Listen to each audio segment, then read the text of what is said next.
Bounties will for sure make up more of the schedule. I mean, bounties came in first a few years ago. Winamax were the first to introduce them, and they they they took off like wildfire.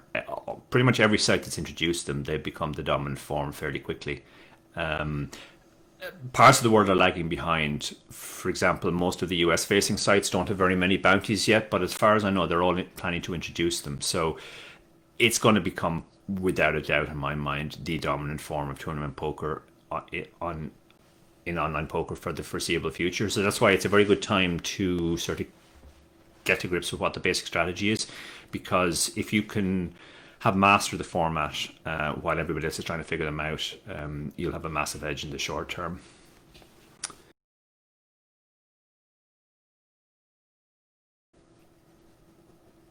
I guess it depends whether you're a tournament player or a cash player. So I'm not a cash player, so I'm going to come at it from the tournament perspective.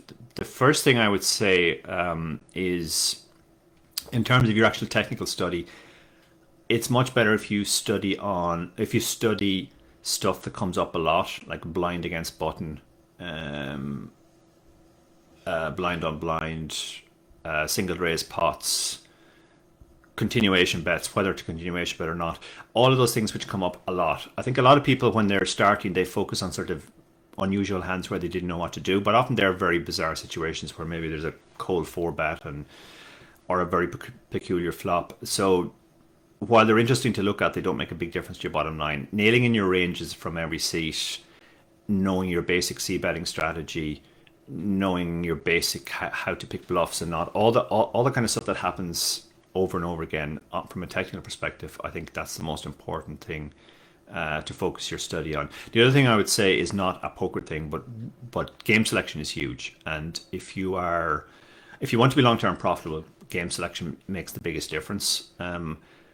There are players who have very good careers and made a very good living out of poker who, from a purely technical perspective, are not as good as other players I know who went bust fairly quickly. And the difference is always the other stuff: bankroll management, game selection, discipline, mental game, all that stuff.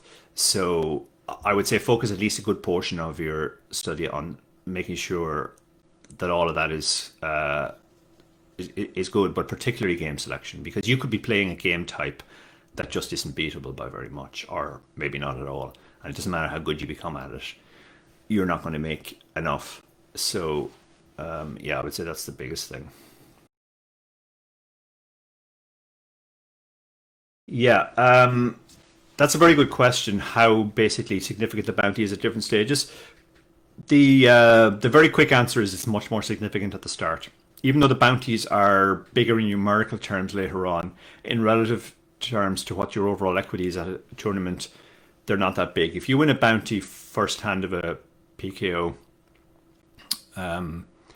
you've immediately won a quarter of a buy-in.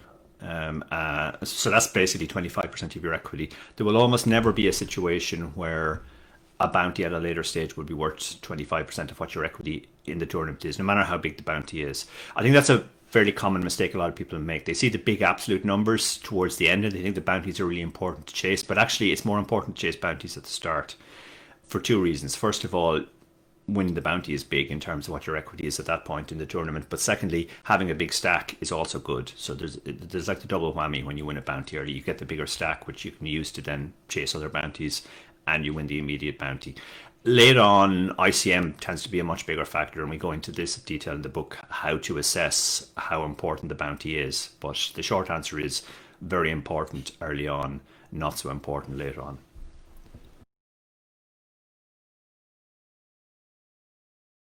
How much lighter should you be call from a question from Terry Potter? How much lighter should you be calling an all in during PKO? Should you call lighter the bigger the bounty? It's not actually the bigger the bounty; it's the bigger the bounty in relation to the number of chips that you have to call. So the amount that you always have to widen, obviously, for the bounty, but sometimes it's an insignificant amount, and it depends on a thing that we in the book describe and call bounty factor. And what bounty factor is, it's the amount of starting bounties a player has compared to the amount of starting stacks they have. So if somebody shoves all in for one starting stack and they have a starting bounty, they have a bounty factor of one. And that means we should call hands that have about 5% less than the equity that they would normally need. If somebody shoves all in for two bounties and they have two starting stacks, that's also a bounty factor of one. So it's exactly the same amount, but it's a bigger bounty, obviously, it's twice as big. If somebody shoves for five bounties, but it's for five starting stacks, again, it's still only a bounty factor of one. So the adjustment is the same in all those cases. If somebody shoves for 10 big 10 starting bounties, but they have 100 starting stacks, that's only a bounty factor of 0.1, which is pretty negligible. So even though the 10 bounties is a large amount, we shouldn't actually widen too much.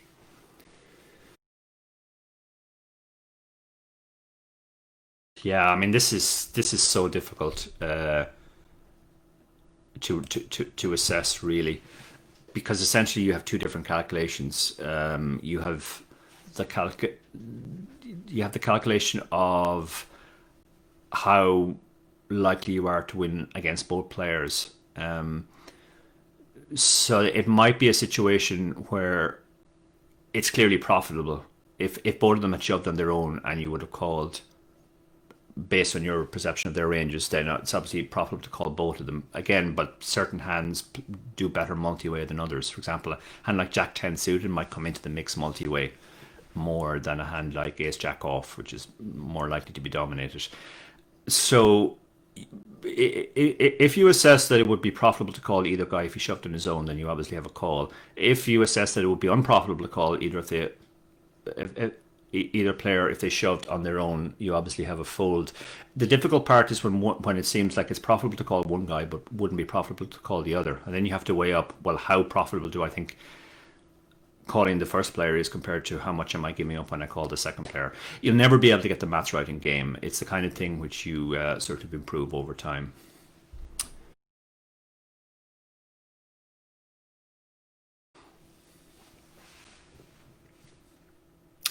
Very good question from Man.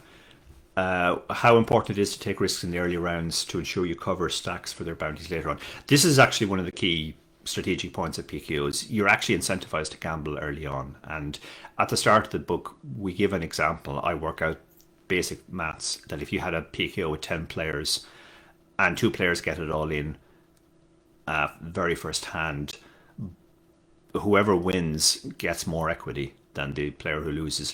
So actually, it's correct for both players to get it in, even if they only had 46% equity. So that kind of illustrates that you should really be gambling, even if you think you're slightly behind.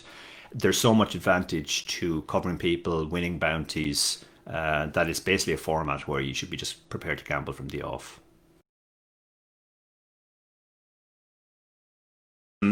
Yeah, good question from Terry. Should you rebuy in a PKO? Obviously, with only half money going to the prize pool, is it plus EV? Unless you're the very first player to bust, it's pretty much never EV plus EV. The point is that when you reg a PKO right at the start of a PKO, you are playing for the entire prize pool, and anybody who comes in after anybody has been eliminated is no longer playing for the entire prize pool. Some of it has already been paid out. Some of it has gone on other people's heads, but they now have bigger stacks, making it more difficult for you to get those bounties. So that basically gradually reduces the plus EV. The way you could look at it, I guess, is let's say you have a 20% edge in a PKO. If 20% of the prize pool has already been paid out, you move from being a plus 20% player to being a break-even player. More than 20% has been paid out, you're now a negative EV player. So I guess if you had a massive edge, maybe you could justify coming in again. And I think we'll probably see that in the WSOP and the bounty events. Some of the pros will place a fairly high premium on their own skill and also on wanting to win a bracelet. I personally would never do that. I I always play PKOs from the start, and if I bust, I don't re-enter because it's just more profitable to wait for the next PKO to start.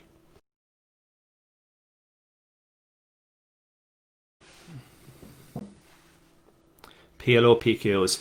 PLO PKOs undoubtedly are going to be more difficult because the equities run a lot closer. So I suspect, again, caveat here is that I'm not a PLO expert, but since the pre-flop equities run so close, I suspect that early on we're even more heavily incentivized. Like if we take that example that I gave earlier of 46% being the break-even equity that you need to call in all in, I think there are more hands in PLO that have that sort of equity. So, and then that has the knock-on effect that if you have a stack, you can take all those plus EV spots in the future. So I imagine it just makes it even more gambly.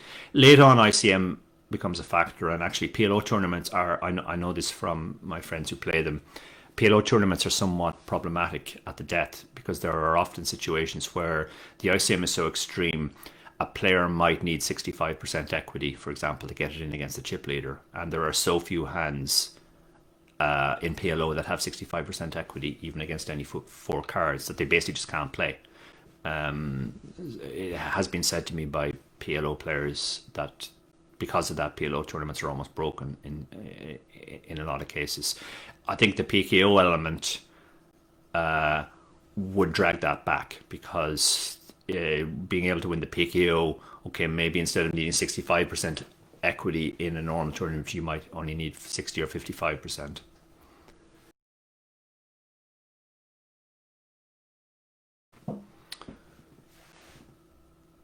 I've been limping in more rather than opening when I am table chip leader. A good idea. Yeah, this can be a good idea when you're the chip leader because you can win all the bounties.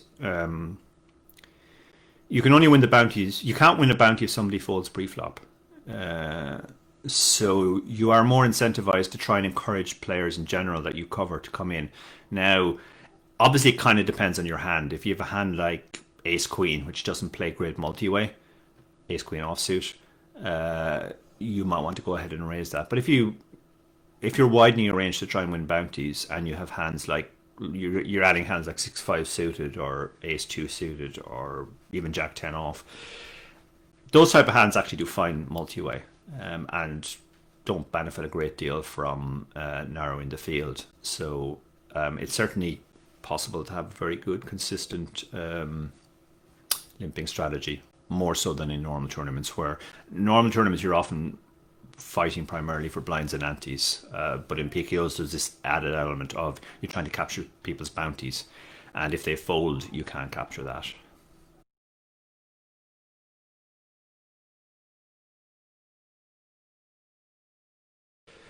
Yeah, I mean, satellites are so different from MTTs that if you're playing at the same time, you can definitely get messed up. And it's something that I struggled with a lot at the start when I was sort of mixing between normal MTTs and satellites. The way I do it now is you can't obviously see my screen setup, but I have basically three screens. And when I'm playing a session, I have all my satellites on one screen, all my PKOs on another screen, and all my normal MTTs on a third screen. So I know when I'm looking at this screen, it's a satellite. When I'm looking at this screen, it's a PKO, and when I'm looking at that screen over there, it's a normal MTT. But it's difficult to because you're essentially thinking differently. Like when I'm looking at the PKO screen, I'm essentially thinking like a maniac. I'm going to three bet this fairly marginal hand because the guy has a big bounty, and if I hit the flop, I might get his bounty. Whereas I'm looking at this screen, which is a satellite screen, I might be thinking like an absolute nit where I've got aces, and I'm thinking maybe I should fold this. So yeah, it can mess you up.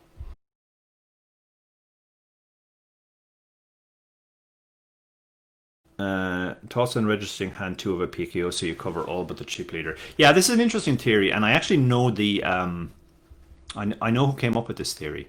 And initially, I thought it was Adam Owen because Adam was the first person to ask me about this. And then when I spoke to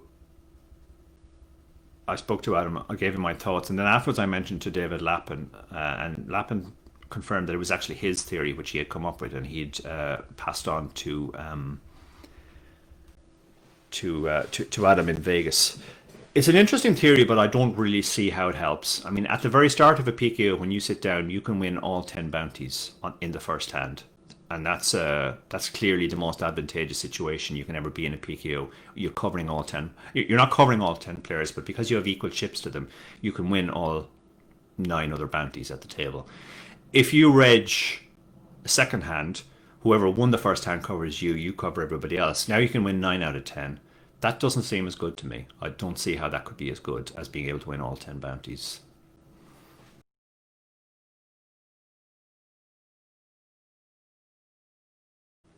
Does ICM differ at all in a WSOP event where the presence of a bracelet makes it a winner takes all for some players? I mean, it does, yeah, in two aspects. First of all, it's kind of similar to the earlier question you asked about if there's a mystery bounty on somebody. In WSOP events, there is kind of a mystery extra first prize component to winning one as well, because there's some value to being a bracelet winner. Now, that varies from person to person. Like if you've already won 14 bracelets, maybe winning a 15 bracelet won't make any difference in financial terms to you. Maybe it will, but maybe it won't. If you come from a country like the US, maybe winning a bracelet isn't as valuable as if you come from a country that hasn't won a bracelet yet and you get to go home and be a national hero and be sponsored by sites in your country. So there's always this additional element where the bracelet is worth something to everybody, but it's a different amount in actual terms and also in psychological terms. Some people will actually be, again, in inverted commas, I hate this phrase, but playing for the win. WSOP is one of the few occasions where maybe it makes sense because the bracelet might be such a big deal to you that it's more important, or let's say it's worth risking some equity to try and go for. So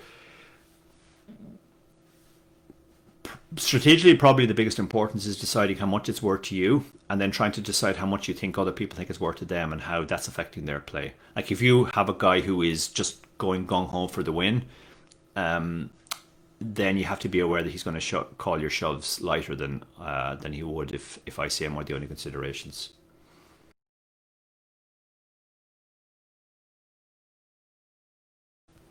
Unibet have recently adopted on a trial basis a shorter stack,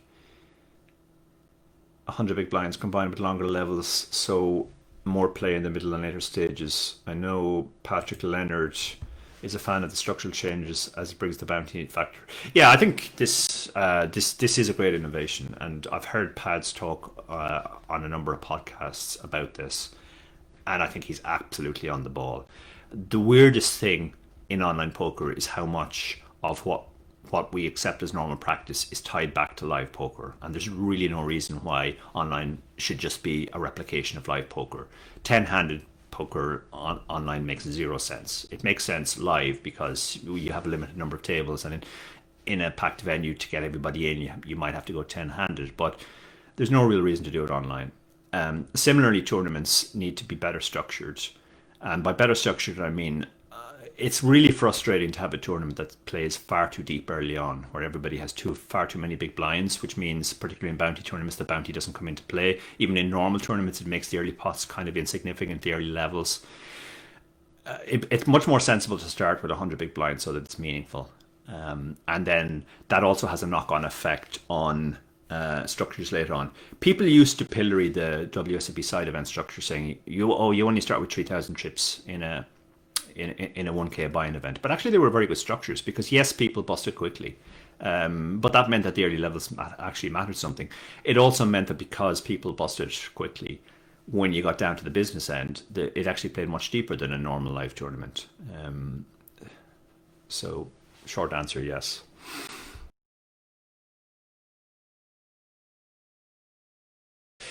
I mean, PKOs are very, very complicated late on because there's the dual factor of the bounty and the ICM. Now, the ICM tends to become more important, but the bounty is still a factor.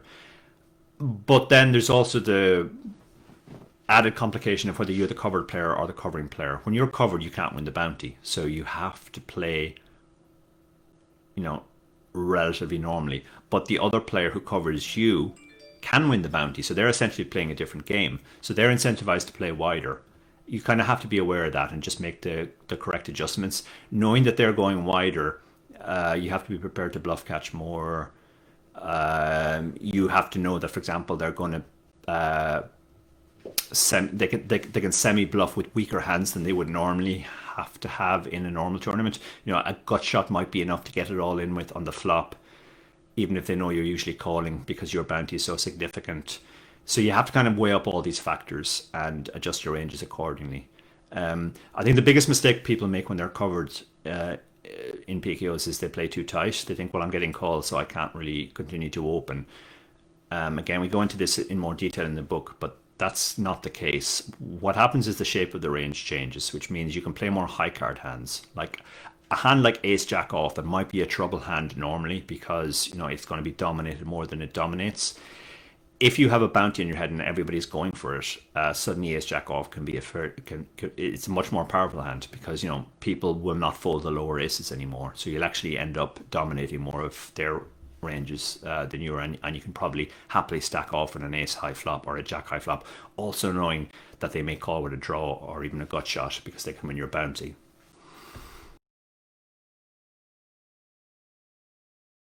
It's a really interesting question, Dean. I'm going to have to actually look at the book to see my my memory of what's in there now is not. We were taking stuff in and out. Uh, it was a far more iterative process with satellites because I knew satellites inside out. I kind of was working uh, like I knew what it was going to end up like. The only question, the only real mystery was like in what order would it appear, and the order actually ended up being quite different from the way I initially thought of early game, middle game, end game, and we ended up starting with the end game because that's the most important part of satellites. In PKO, like we wrote chapters and then we ended up taking them out because I changed my mind about the strategy. So I'm less familiar with what we did. Um,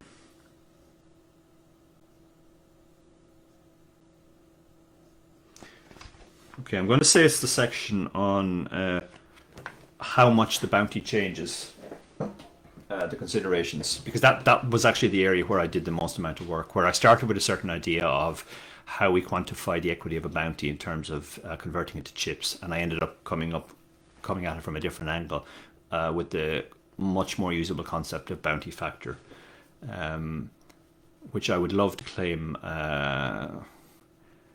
was my invention, but unfortunately Ben CB got there before me. I didn't know about it at the time, but yeah, I'll credit Ben CB for basically making the same discovery. But I think that's the biggest game changer for people who play PKOs. It allows you to assess accurately and very quickly in game how much a bounty is actually worth, and how much you should widen your ranges.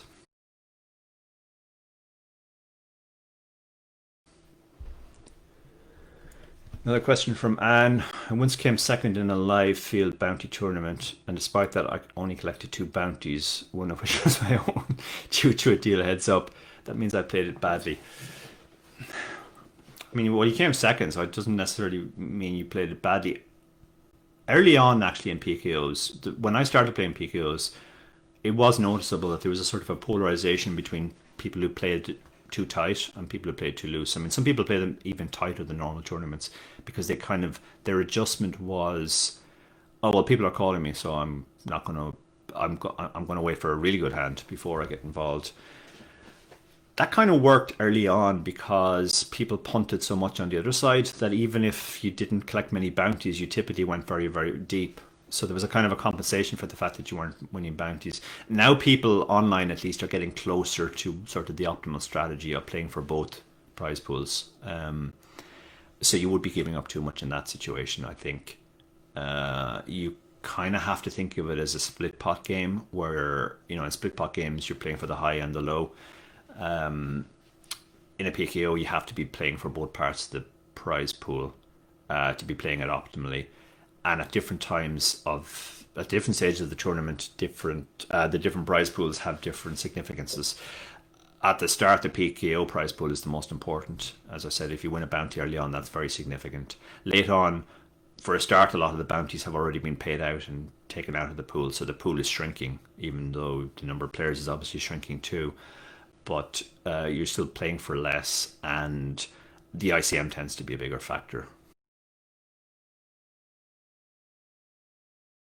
Yeah, that's a good question. I actually did a section of this on my most recent webinar. I did a webinar at the start of lockdown I, I said earlier that I've helped a lot of players move from online to live. I did a webinar at the start of lockdown going the other way, going from live to online. And one of the sections I did was on online tells, which people think are not a thing, but they are.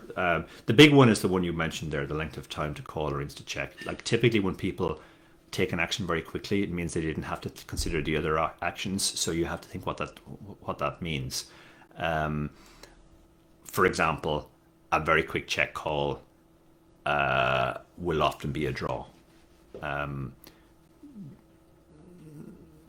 A slower check call might be a marginal hand where they're thinking, oh, maybe my hand isn't strong enough to call here. It can also be a very strong hand where they're thinking, maybe I should raise. And then they're thinking, well, maybe the raise will chase people away, so I'll just call. So you can kind of rule out certain parts of the range based on certain timing tells. Now, obviously, they vary from player to player. If a player is playing 20 tables and they take a long time for a decision, it could just be that they're occupied at another table. But yeah, there is still some useful information in there. There's another area too, which I think is kind of overlooked, which is usernames. People who are actually very good at poker tend to choose fairly boring usernames, often just variations on their own name. Whereas people who choose braggadocious names like "I'm a pro" or "I'm the best" or etc., they're often the weaker players, particularly if they're in all caps. And that's just a sort of a long-term observation I've made. Wow, great sick chance for Finton. Good luck to him. Yeah, and on the online tells, another one I've noticed is that a very quick bet on the river is more likely to be weighted towards bluffs, particularly if the river is a sort of a board-changing card. Because if somebody is sitting there with top pair and a flush gets there, or top pair gets relegated to second pair, most players have to sort of stop and think and process that. Should I still bet, or should I check? So when that happens and they bet really quickly, that's I mean, it's not an absolute rule, but it is more likely to be a bluff, let's say, because they had decided on the turn that they were bluffing no matter what came, and they followed through with it on the river. You see this live too, as well, of course, but it's more of a standout online. The one exception is when somebody takes a really long time. If you bet and somebody takes a really long time and then they raise, that's almost always, very nutted. Really, really strange. It's basically somebody trying to appear weak. But the most significant part of that action is their decision to raise. Most unsophisticated players act quickly when they're trying to appear strong, and act slowly when they're trying to appear weak. So a quick check raise is much more likely to be a bluff than a very slow tank check raise.